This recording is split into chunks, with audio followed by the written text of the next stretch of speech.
We all saw the videos. Men in hazmat suits, boots sinking in melting mud, slicing open the old Siberian ground, steam rising, brown ice crumbling. Everyone laughing about zombie viruses on TikTok. No one laughed when Moscow locked the first village down. The news said it was anthrax. Then it was an unusual influenza. Nobody believed it. The first thing I noticed was the silence. It spread faster than the cold. Convoys rolled in. Phones vanished. The only signal was the static on the old radios. I was in the north for a wildlife survey. I didn't expect the military checkpoint, the black van, the man with the folder who called me by name. He didn't ask. He ordered, "You're coming with us." Inside the lab, they handed me a suit, a mask, a badge with my face and a name spelled wrong. Smelled like bleach and fear. The first patient I saw wasn't sick. He was standing by a window, hands behind his back. He didn't blink. Didn't ask who I was. He just stared at the snow and waited. The doctor said he was a mayor. 3 days ago he was loud, brash, always arguing. Now he only spoke if spoken to. He said yes to everything. When he got new orders he nodded, smiled, and obeyed. No cough, no fever, no panic, just stillness. Next room. A woman in a suit, hair perfect, badge reading minister. She typed endlessly on a broken laptop, deleting every file as soon as she finished it. She hadn't eaten in 2 days. I watched her. She didn't care. Every so often she'd mutter, "Ready for instructions." Nobody gave her any. She waited anyway. The doctors had no answers. They ran tests, drew blood, flashed lights in their eyes. Nothing. No virus, no parasite, no tumor. Only this. Every leader who'd visited the new thaw site, every official, every boss, every foreman, changed. Not sick, not scared, just obedient. They followed the last order given, even when it didn't make sense, even when it was dangerous. One night, I watched the mayor try to mop the same hallway for 3 hours. Nobody told him to stop. He didn't. Got worse. Regional governors started issuing orders that made no sense. No more elections, no more meetings, just lists of tasks, always finished, never questioned. People below them, fine, normal. But if you put someone in charge, if they ever held authority, it was like a switch flipped. I started keeping notes. Every morning I checked the news. More leaders vanished. More acting replacements who never disagreed, never hesitated, never smiled. Videos leaked. A general saluting nothing, waiting for a command. A CEO sitting at her desk, phone unplugged, staring at the clock, not moving. No riots, no violence, just obedience. It spread beyond Siberia. First Moscow, then capitals in Europe, even small towns. If you wore a badge, carried a gavel, had a nameplate on your desk, you were at risk. Some people tried to step down. Didn't matter. The second they gave a single order, it was like the cold found them. I saw it happen in real time. A school principal, frustrated, told her staff, "Just do what I say." The next day, she was still sitting in her office, hands folded, waiting for someone to tell her what to do. Nobody came. The news said, "A wave of new discipline is sweeping the world." They called it a miracle. Productivity up. No strikes. No protests. But the streets were quieter. Nobody talked back. Nobody laughed in meetings. Everyone waited for orders. And when they got them, they obeyed. Even if it meant burning their own house, walking into the snow, deleting every trace of their work. Somewhere in the ice, something ancient had thawed. And it didn't want power. It wanted obedience. I'm writing this because I felt it too. When they made me the team lead, my head got heavy. My voice got soft. I found myself waiting, hoping for someone to tell me what came next.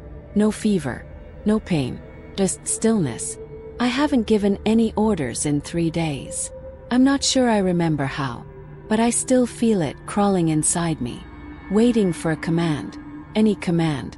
And when I hear it, I know I'll obey. The orders got stranger. First they were simple. Stay inside. Clean your office. Don't talk to the press. Change nothing. Wait for further instructions. Do not question the last command. In the lab, the mood turned brittle. Everyone pretended not to notice the new silence. Nobody made jokes. Nobody raised their voice. I watched the chain of command thin out. One deputy chief refused to take charge. She made coffee, ran errands, never gave a single instruction. She stayed herself. But her boss, he stopped smiling. Began reciting protocols under his breath, voice flat. Someone asked him for a day off. He just stared at them. Finally he said, "Awaiting orders." He sat at his desk until midnight, unmoving. No one knew what to do. I tried not to stand out. I kept my badge hidden, never raised my hand, never told anyone what to do. But it was spreading. You could feel it, like a cold draft down your back, like the air was heavier than before. People stopped debating. Meetings ended in minutes. Every leader's eyes were glassy, every voice soft. One morning, the head of security didn't show up for rounds. We found him sitting outside, watching the sun rise, lips moving silently. He'd been told to watch the horizon for trouble, so he did. Hours later, he was still there. Nobody tried to help him. Nobody wanted to give an order. They just watched, nervous, hoping not to be noticed. The news outside was worse. Every major city, the same reports. Presidents giving briefings where they only repeated the last question. Police chiefs directing traffic but never making arrests. A mayor in Norway told her staff, "Just do what the government says." Then she stopped talking. For a week, she was seen wandering City Hall, eating cold food in the cafeteria, always waiting for someone to tell her what came next. Doctors ruled out stroke, infection, stress. They couldn't explain the glassy stare, the endless waiting. They called it decision paralysis. We knew better. In the field, some scientists quit. Others tried to flee. But it was already too late. Everyone who'd been put in charge, even for a moment, caught the stillness. In meetings, I watched the symptoms appear. First, the blinking slowed. Then voices grew softer. People started sitting straighter, their hands folded, eyes on the floor. If you asked for their opinion, they'd just nod and wait. Some tried to fight it. I saw a supervisor scribble, say something, on his hand with a pen. He tried to order a coffee. He couldn't get the words out. He sat, sweating, staring at his hand until the ink ran. At night, I lay awake in the dorm, listening to the wind. A dog barked somewhere. Snow rattled the glass. I felt the weight in my chest, like I was being watched by the ground itself. I stopped writing emails.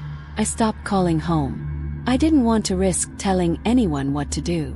And still I felt it pressing in. Orders came down from Moscow. Short, sharp, always final. No debates, no changes. Just do this. And everyone did. They said it was the new efficiency. The markets loved it. No more gridlock. No more protest. No more speeches. Just order. But the silence was everywhere. One afternoon, a blizzard hit the site. The wind howled.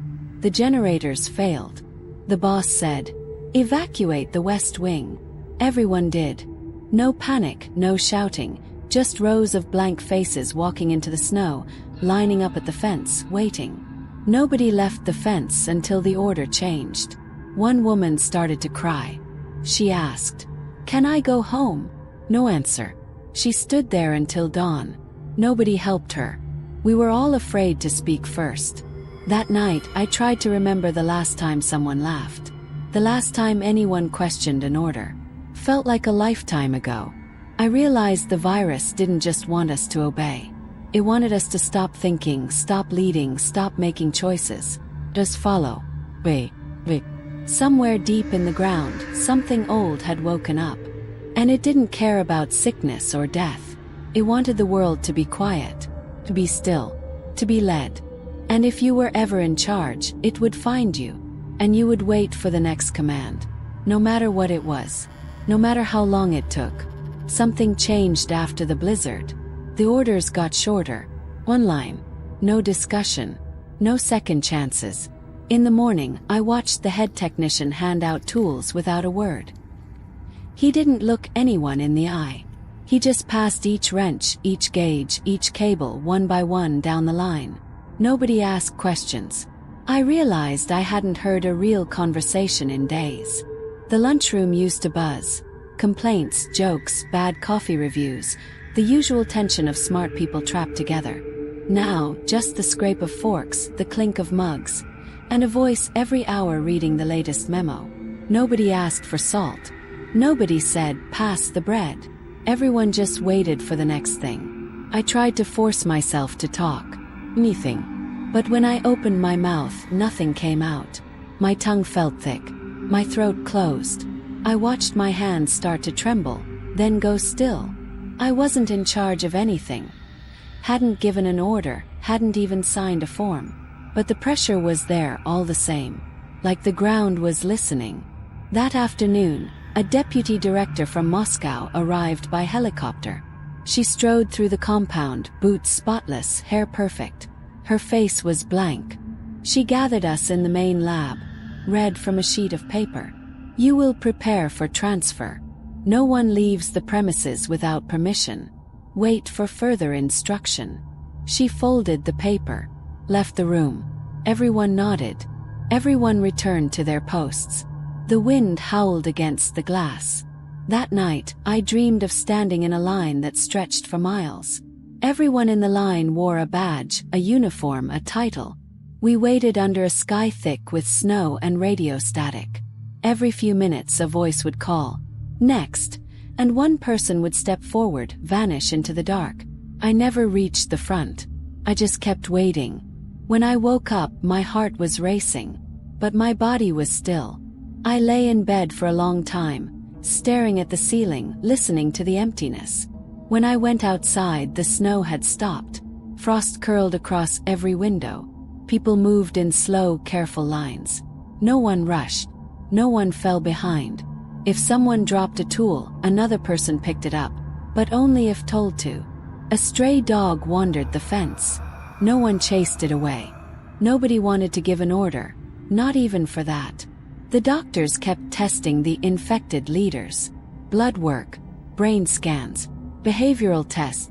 Results came back blank. No fever, no chemical markers, no viral load. But the symptoms were spreading. The radio only played news about new policy changes. Order and stability returned to Siberia. Leaders praised for discipline. But it wasn't discipline. It was emptiness. Some people stopped showing up for meals. They stayed in their rooms, sitting on the bed, waiting for something. Anything to break the silence. I started counting the seconds between words spoken aloud. Sometimes it was 10 minutes. Sometimes half an hour. Even the birds outside the compound were quiet. No crows. No sparrows. Just wind and the distant whine of the generator.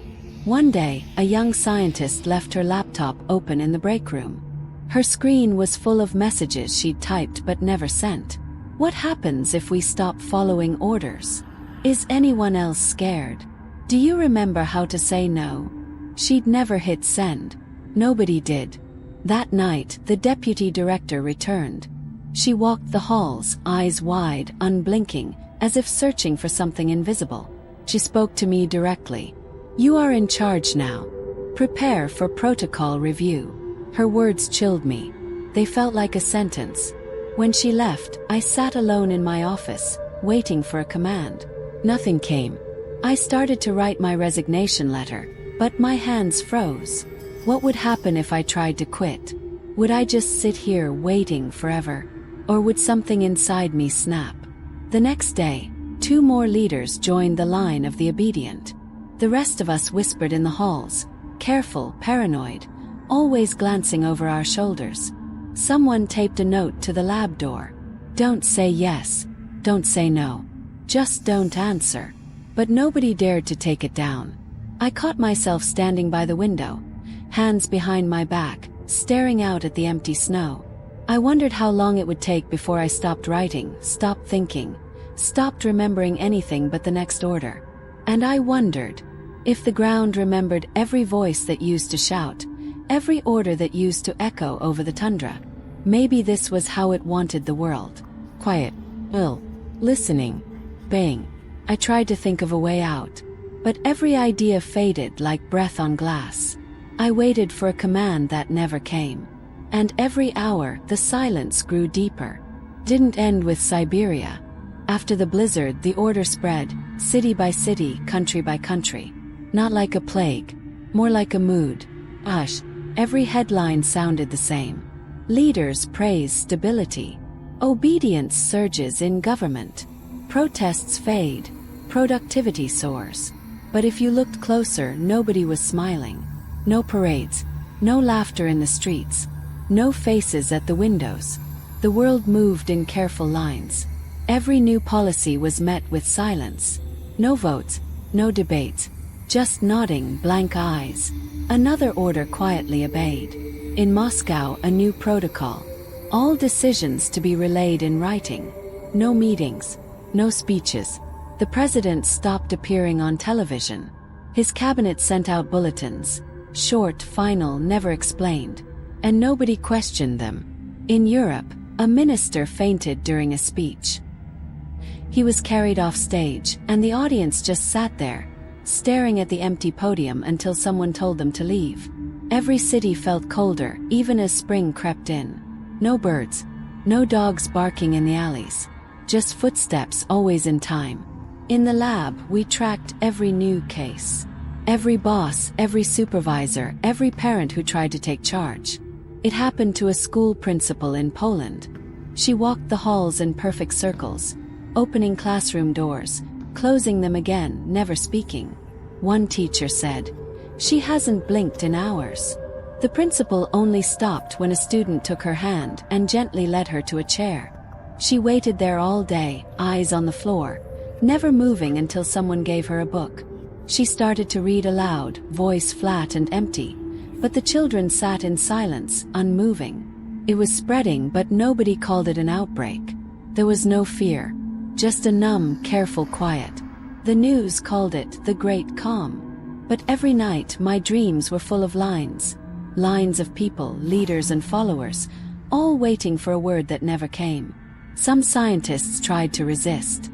A team in France barricaded their lab, cut all lines of command, spoke only in riddles. But by the end of the week, the director was sitting on the floor, humming a single note, eyes glazed, waiting for orders. Nobody dared speak above a whisper. The world's leaders became mirrors, reflecting the last command, never making their own. I realized what the virus wanted. Not control, not chaos, just the end of conflict. A world where nobody could say no. A world where nobody dared say yes. A world where the loudest voice belonged to the silence under the ice. One day, the deputy director visited me again. She stood in my office, eyes blank. She said, "You will write the report." Her voice echoed in the empty room. I sat at my desk, hands poised, waiting for the words. I wanted to write a warning. I wanted to scream. But all that came out was, "Order restored. Obedience universal. Awaiting further instruction." I sent the report. Nobody replied. Outside, the wind rattled the windows. I saw people moving in careful lines, heads down, eyes empty. Somewhere, the old ground was waking up, swallowing the last argument, the last disagreement, the last memory of a time when anyone dared to say no. I felt it in my chest. Not fear, not hope, just stillness. I realized then that the world wasn't ending. It was pausing, waiting for something new to thaw. A new voice, a new command, a new story to break the silence. But until then, all we could do was wait. And obey.